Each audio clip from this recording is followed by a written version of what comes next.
Cheaters have always been a part of gaming. From harmless single-player cheat codes to full-blown hacks in online games, players have always looked for shortcuts.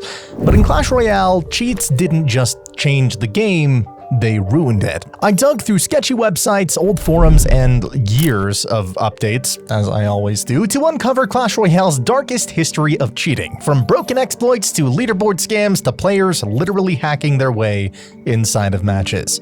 Today we'll go through every year of Clash Royale to see where cheating started, how far it went, and if it's still happening today. So, let's get into it.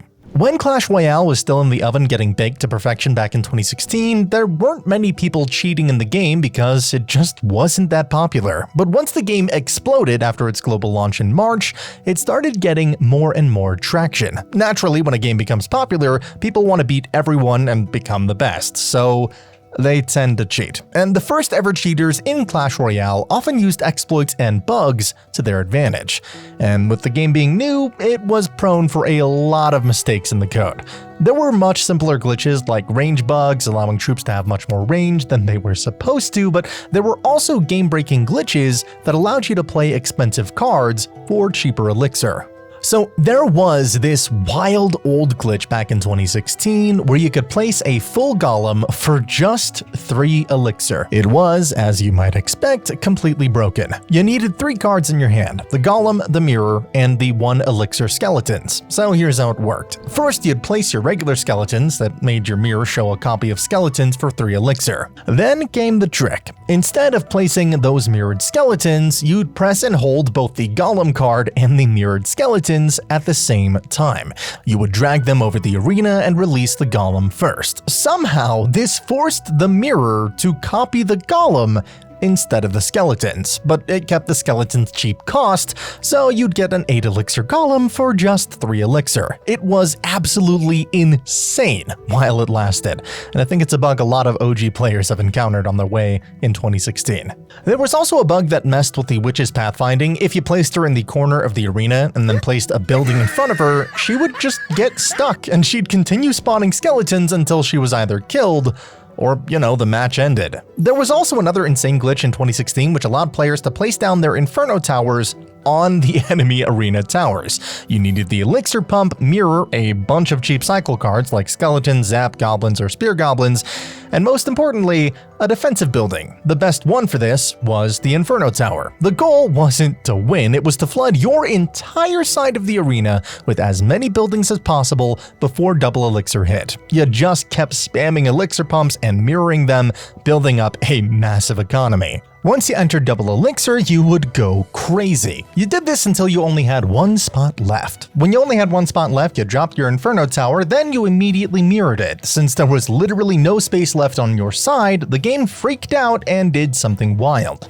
It placed the Inferno Tower on top of the left corner of the opponent's side, and it would instantly start locking on to their crown tower. This, of course, wasn't possible in an actual match, unless your opponent was just AFK, but a similar glitch was possible with the balloon just a few years later. After the 2022 Clash Miss update, a similar exploit was discovered that allowed players to place the balloon on the enemy king tower, and I don't need to tell you just how busted that is. You needed a balloon, the mirror, and the snowball. First, you used the snowball, then you selected the mirrored snowball on the enemy king tower without placing it, and then with your other finger, you placed down a balloon somewhere else. Now the game still says that you're holding a mirrored snowball on the king tower, but if you get to 6 elixir and release your finger, a balloon gets deployed instead.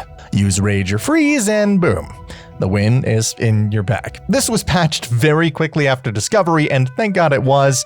That kind of thing is way too dangerous to keep in the game. Oh, baby! That's a 3 crumb! And then we rage on all of that.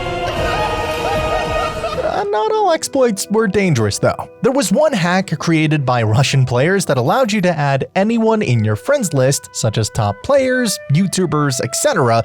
They could add any player without a special link, request friendly battles, request specific cards in clan chat, and even open hidden chests. The process involved using a website where a user entered a target player's ID and authorized it with their own Supercell ID, falsely advertised as completely safe. This should go without saying, but don't give third-party websites your private details when they're not affiliated with the company, people. And a lot of people did it, but immediately after demonstrating the hack, its creators released a message warning people against using it due to mass bans for third-party software, revealing the inherent risk. Now, back to harmful exploits. Back in November of 2020, Clash Royale had one of the weirdest bugs ever. Normally, you bring 8 cards into battle, right? Well, this exploit basically said, forget half your deck, and only gave you 4. That meant that you could just pick your win condition and the perfect support cards, and the game would just keep on cycling them. You didn't need cheap cycle cards anymore, you didn't have to wait to draw your win condition, you just always had it ready. Imagine having Hog Rider, Fireball, Log, and Ice Spirit on repeat every single push, or Golem with 3 perfect support cards constantly backing it up. A lot of players called it game-breaking, and honestly, for pro players, this was just a tougher but beatable challenge. Supercell noticed this exploit when people started using them in grand challenges, and the fix was delivered soon. But apparently this exploit had been happening for months, so that's another reality of Supercell paying no attention to player reports. A similar exploit to that happened in 2024 with the Little Prince card. Well, it was doable with other cards, but Little Prince was way too buggy, way too powerful, so people went with him. So how did this glitch actually work? Well, let me break it down. The trick started with a deck filled entirely with super cards, with the 8th slot saved for the Little Prince. Then players copied that deck using a share link. But since super cards aren't always available, the game only recognized the Little Prince and just wiped everything else out. That left the deck empty except for the Little Prince, and here's where it gets busted. The game automatically filled all the other missing slots with, you guessed it, more Little Princes. This method was first discovered by a Japanese player named Juno Kuma on Twitter, and if that wasn't wild enough, he actually found a second way to do it, for people who couldn't get the first method to work. That one involved putting the Little Prince in the 8th slot, and then just copying over a supercard deck yet again. Honestly, it's confusing to even explain, so most people just watched his clip to see how it was done. But the end result was the same, a deck full of 8 Little Princes. And yeah, I don't need to tell you how broken that was. Imagine dropping Little Princes non-stop, and it does get even crazier. Placing a new Little Prince would reset the ability cooldown, so if you had 3 on the field, you'd have 3 Guardians. Drop a 4th, boom, cooldown reset, now you've got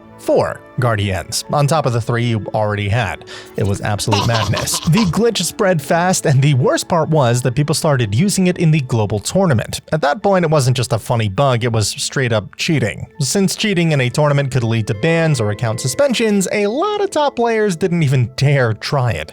It was basically a death wish for your account. Supercell reacted quickly. As a temporary fix, they disabled duels and friendlies and private tournaments while they worked on a proper patch.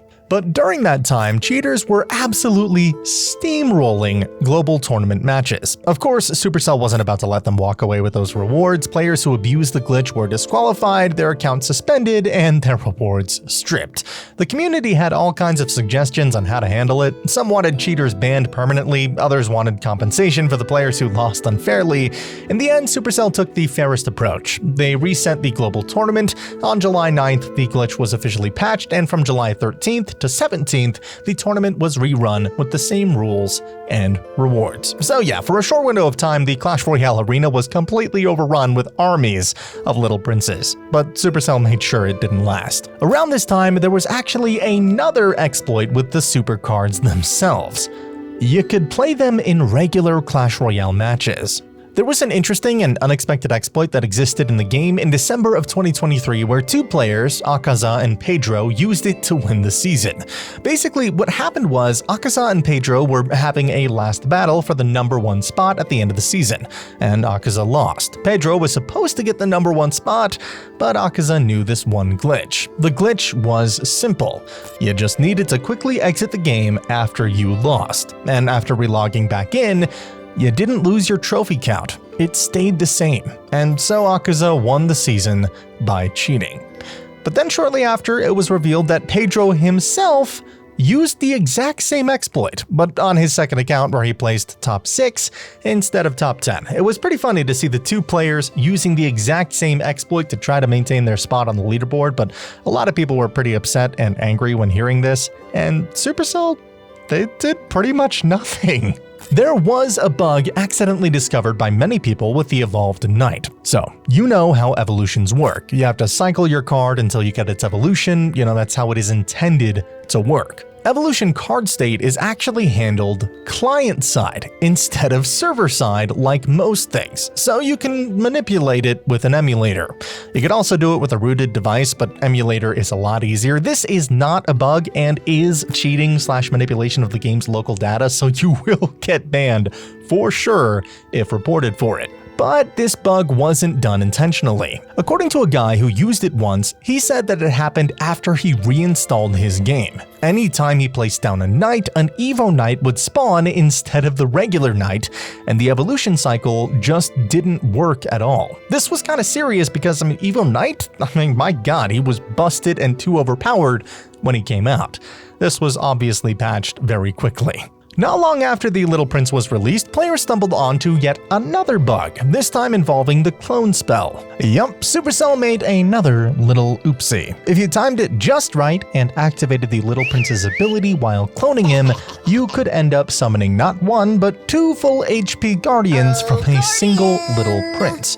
And as you can probably imagine, this was absolutely brutal. Most opponents had no idea how to deal with it. Half of them didn't even understand how the Little Prince worked yet. Keep in mind that this bug happened before the 8-card Little Prince glitch. Pretty quickly, decks pairing the Little Prince with clones started popping up everywhere. The strategy behind both was simple but ridiculous. Spam as many Little Princes as possible, keep cloning them, and abuse the bug for maximum chaos. The bug was so busted, it even broke the rules of the game. Literally. With it, you could actually kill goblin drills and miners while they were still underground. Yeah. It was insane. And the clone glitch wasn't the only issue. A bunch of other weird Little Prince bugs started showing up as well. Sometimes players would suddenly have 2 copies of him in their deck after playing him. Other times he'd get stuck, but still allow you to spawn guardians from a distance as long as he stayed alive. Oh, and occasionally he would just fire his shots straight into the sky for no reason at all. Seriously, what is bro aiming at? Thankfully, Supercell eventually stepped in and patched all of these bugs, but for a while, the arena was absolute chaos, with clone decks and glitchy Little Princes running wild. But here's another thing with champions. Champions are, pretty awesome, right? Too bad you're only supposed to have 1 in your deck.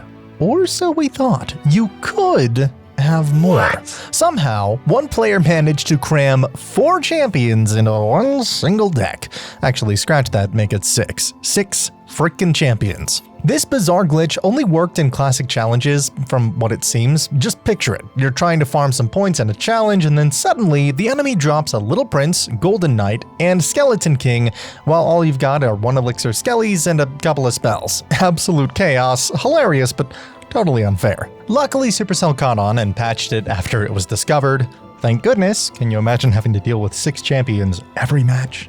That would be madness. Unlike other games, cheating in Clash Royale is quite different, and sometimes it's hard to notice if the other player is cheating. In other games like, let's say Counter-Strike, Overwatch, or Valorant, cheating is quite different because players use hacked clients to get aimbot or other hacks. But first we need to understand how communication between clients, the players, and servers work. Whenever you're connected to a server, the server holds important data, while the client stores the game's world state. The world state includes things like enemy positions. Even if an enemy isn't visible on your screen, your client still has the information about their location. Cheat programs take advantage of this by scanning that memory, identifying where enemies are, and then enabling hacks such as aimbot, which let players aim automatically or, see opponents through walls. These games use anti-cheat to detect those client hacks and ban the cheater.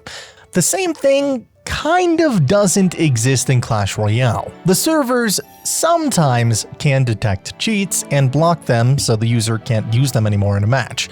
But you'd still have to report the cheating players yourself. Cheats don't help you place cards better or quicker than the opponent. You can't fool the server into thinking that you have more elixir. It's just not really possible. To bring another example, Chess. Players can cheat by following instructions from a computer, which was kind of impossible to do in Clash Royale because it's much more complex in terms of counters, placements, and timings, but people still managed to make bots for it even in 2016. They would use third-party farming bots which took over the player and won matches for them. But funny enough, the same happens even today, and even in professional settings of the game. Some players pay pros to win their matches for them and to climb for them. And now in 2025, as AI is getting better and better, well, yeah, it's now totally possible, and figuring out if they're human or not is just plain old impossible. It's not like aimbot, which you can rewatch and notice. Supercell themselves do collect player behavior data as stated in their TOS in order to train their bots. They're also collecting your personal game data like your profile name, email, but behavior data like the data of how you play, counterattack, what cards you use, etc. Those data are far more valuable to them. If you want more info about what data Supercell collects, go to their privacy policy site. Other things players used were third-party software that allowed you to interfere with the server. Like, a player could break into the server and mess with their code, which is a hard but not impossible thing to do. To give you an example, this is the most common way of cheating: breaking your opponent's game and not giving them the chance to place down cards. This is by, again, messing with the server or messing with the other player's client by messing up their connection. Some cheaters do make it less obvious, but some just go all out and turn the cheat on once the match begins. There's also software like Deck Feather, Card Rotation Tracker, Elixir Tracker, etc. They do what their names say. They track your enemy's cards and show you them on top of your cards. But software like this kind of became redundant as the game improved and no one really uses them anymore. Also, technically this cheat does exist in vanilla Clash Royale through spectating. Yeah, some players either invite their friends to spectate their matches or create alts to do the same. While spectating, they can see pretty much everything from the enemy's cards to their elixir count. This cheat goes as far back as 2016, and it's still in the game. Many players have complained about this for years, but it looks like it's just here to stay. Some players also do stuff like stream sniping and win trading, but stream sniping is pretty popular around every gaming community. Players just watch a streamer play the game, make a deck that counters theirs, and queue for the same game as them at the same time. One of the most notorious players for doing this was Anaban, a Mexican player who supposedly used to stream snipe players to get top place in tournaments. Aside from stream sniping, he did tie crown farming, which is a trick that grants you a higher ranking against those with the same amount of wins but less crowns in total. And apparently he's been doing this ever since the game's launch. And it's not just Anaban. A lot of players do this every season, especially after big updates. Win trading is almost the same as tie crown farming. Most online games like Clash Royale try to match players with others of similar skill. However, at very top levels, matchmaking takes much longer since there are far fewer high-ranked players compared to the average pool. Win traders exploit this by queuing two high-ranked accounts at the same time, which often results in the system pairing them together. In the match, the feeder account intentionally loses, giving the win to the main account. This process is repeated several times. Once the feeder account has lost enough trophies, it starts playing normally again, now against weaker opponents, allowing it to quickly climb back up. After regaining trophies, the cycle starts over. Because the top matchmaking pool is just so small, win trading can only realistically be done at the highest of ranks. One very popular and hilarious example of this is from 2016, which has probably been viewed by more than 1 million people at this point. Win traders usually try to make their matches 3-2 or at least 3-1 in order to avoid being sus in the eyes of Supercell, and after years, the same practice is apparent in modern Clash Royale. Supercell isn't really doing anything about this issue, unfortunately. It's not just everyday players who cheat. Some pros have also done it before, or they've been accused of it. Cheating during tournaments and official competitions is pretty much impossible because the rules are extremely strict. But there is one professional Clash Royale player who got in trouble for cheating back in 2019. Jimit Bahit, better known as Jim, is a professional Clash Royale player from India. Back in 2019, he got caught cheating during official tournaments, and after looking into it, the Esports Integrity Commission, or ESIC for short, confirmed that he had broken the rules of the tournament. Jim was found guilty of account sharing, rank boosting, both of which are not at all allowed, and using deceptive methods to earn rewards, with the evidence including login data from over 10 countries. While he wasn't cheating at the tournament, his account was boosted from all of the cheating he did, which is probably why he ended up at the tournament to begin with. And then, well,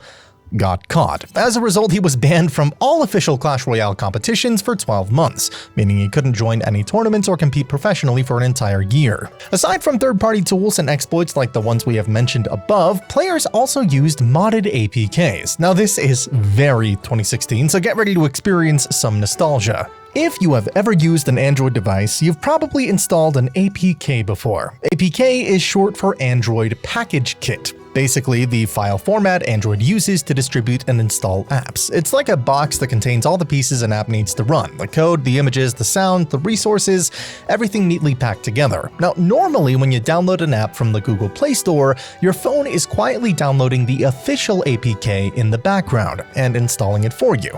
Keyword: official. Now, APKs can be modified. People can take the original file, crack it open, and change things inside. This could be something as simple as changing the app's icon, or as extreme as rewriting parts of the code to unlock premium features for free, remove ads, or even add new features that the original developers never intended. Now, this is what we call modded APKs, modified versions of the original app. So why would someone use a modded APK? Well, for games, it might be to get unlimited coins, unlock all characters instantly, or remove cooldowns. For regular apps, it could be to bypass subscription fees, remove restrictions, or even add completely new tools. Basically, the original app has limitations. A modded APK can potentially remove them. Of course, there's a big catch, and it's not about cheating per se.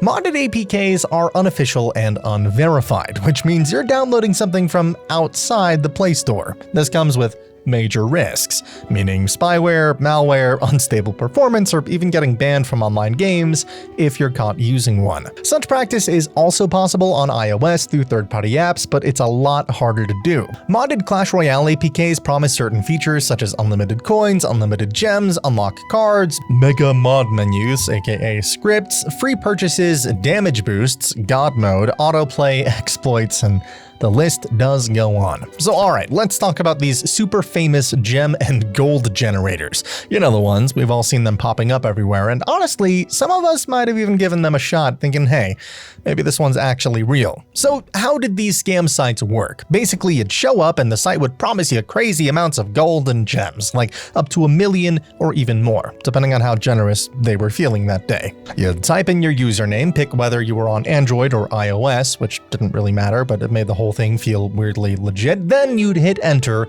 and watch as it said started generating your gems and gold. Pretty exciting, right? Well, not really. In reality, all those loading screens and flashy animations were totally pre-recorded. Nothing was actually happening in the background. And without fail, it would always get stuck at the human verification step. That's where things got sketchy. To prove you weren't a bot, it would send you to these sketchy links, like asking you to watch a bunch of ads, download some random game, or fill out a shady survey which promised money. Sometimes these shady surveys would go as far as asking for your detailed information like real name, bank information, and even your location and address. Sometimes you'd get lucky, your browser would block the link, or it just wouldn't load because of your region. But most of the time, these links were clickable, and clicking any of them was risky business. Who knew what kind of trackers or malware were hiding behind those verify buttons? Definitely not worth the free gems that were never coming anyway. You'd usually find these links getting spammed like crazy in those open, free-to-join clans, you know, the ones with basically no trophy requirement. Bots would just join, blast the chat with the scam links, leave, and then a new one would join and do the exact same thing. It was a total mess. And it wasn't just in-game. YouTube was full of this stuff too. You'd see these videos where players, who were definitely not paid actors, would film their screens and go through the whole generation process. They'd make it look so real, showing off all these gems they just got from the generator. It was all totally fake, but man, it looked really convincing if you didn't know what to look for. I haven't seen them around in a long time because they've all been taken down, which is great. But honestly, it kind of makes you nostalgic back to the time when you were a new player in 2016 and believed in these scams.